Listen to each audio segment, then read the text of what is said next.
This is the review, owner review that is, of a SsangYong Musso 2018 model. It's now 2025, so 7-year review. What have I found? I've been the second owner of this vehicle. Paintwork has held up pretty well considering the harsh Australian conditions. There is one little situation here with the bonnet, but that's more to do with bird poo that was left on there and has been through particularly the clear coat.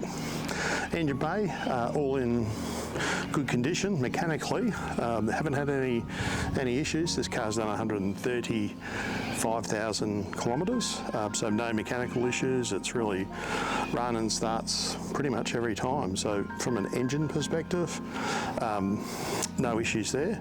The transmission overall is pretty smooth, and again, no issues from a transmission perspective. But the vibration, this car did suffer from the 80km/h vibration, and that was kind of resolved by a hack that someone developed, which was inserting a couple of bits of hose rubber for the water pipe hose for the car, and putting it under the transmission and the mount, the cross member mount, just to give it a bit more stiffening and rigidity. The thought is that the factory fitted transmission mounts are too soft and there's a little bit too much movement. So the exterior, it really held together pretty well, haven't had any problems. The doors open and shut really well, haven't had any water leaks or anything come through the vehicle in that regard. This one does have a canopy, so that's obviously not factory fitted. Tow bar on the back. I did improve the rear end of this vehicle for towing, so I put some new springs and airbags in just to give it a bit extra support. Yeah, but mechanically and body wise, no issues, no visible sign of rust, which is really good. This, however, the issues have been primarily on the inside.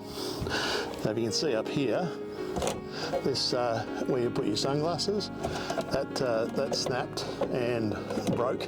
Very thin bit of plastic there, and it's just, over time, it's just broken. One of the other things was the pedal just for resting your foot.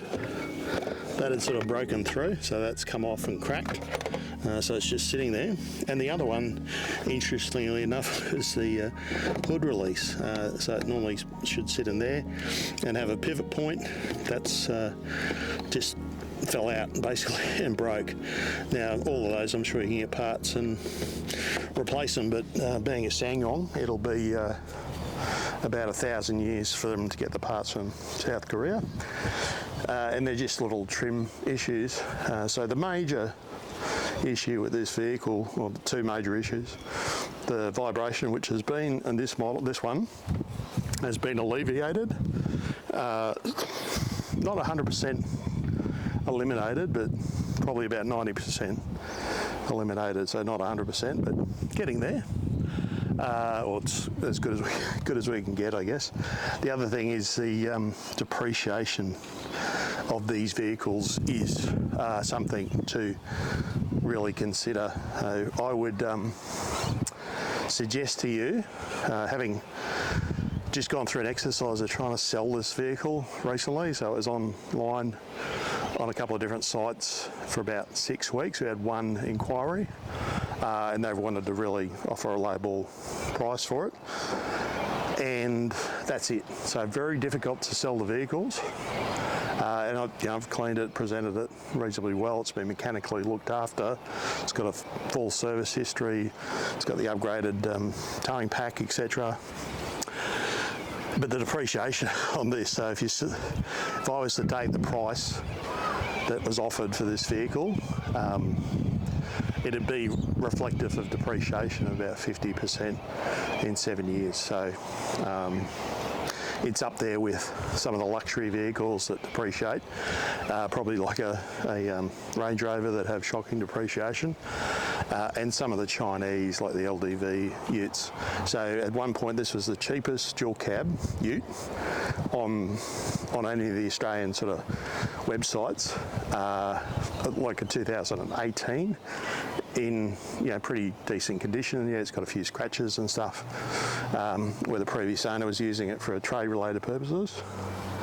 But it's it's a solid vehicle, and it drives really quite well. Plenty of space inside. The previous one, the Acton SsangYong, much smaller in terms of load capacity, and also just the size of the vehicle inside. And the engine's been super reliable, so I would say to you, on balance, don't buy SsangYong. So depreciation is horrendous. If you're going to keep it for a long time, then you won't worry about that. But most people, I guess, want to turn a vehicle over occasionally or frequently. In that case, you'll just get absolutely slaughtered on the price, and dealers will be lucky to give you, probably for a vehicle like this, maybe $8,000 to $9,000 trade-in. So they can make their margin, try and sell it at about 13 or 14,000. Yeah. So the other thing is, SsangYong Australia have been terrible in terms of dealing, or they haven't dealt with this vibration issue in these vehicles, and so that's another key reason for me why you wouldn't want to buy a SsangYong.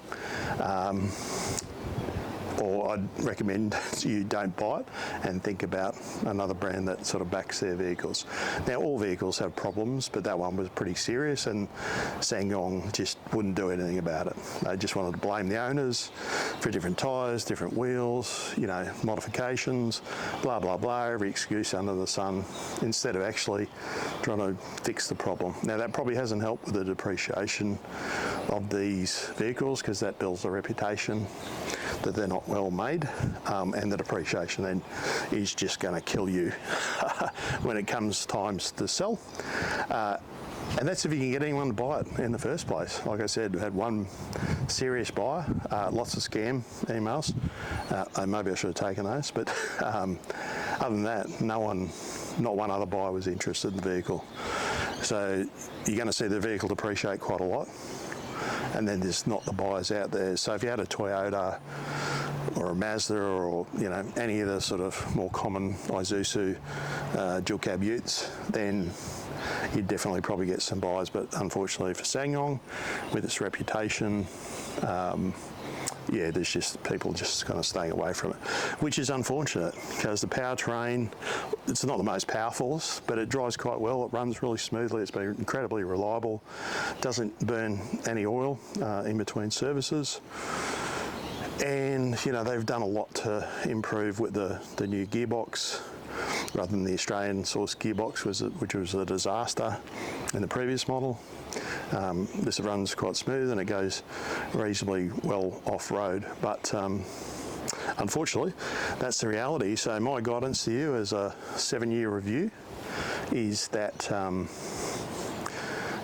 buy something with a reputable brand name and support in Australia, because that's the other thing is parts. Parts, they're not particularly well supported because there's not enough on the road to justify, and SsangYong doesn't want to hold parts, right? So they don't want to tie up capital for that. So getting parts is a painful process. So if you're thinking about buying the SsangYong, my guidance to you would be go and buy something else, or just be aware when you go in eyes wide open that you're going to suffer significant depreciation on the vehicle, and if anything goes wrong with the vehicle, then don't count on SsangYong actually doing anything to help you.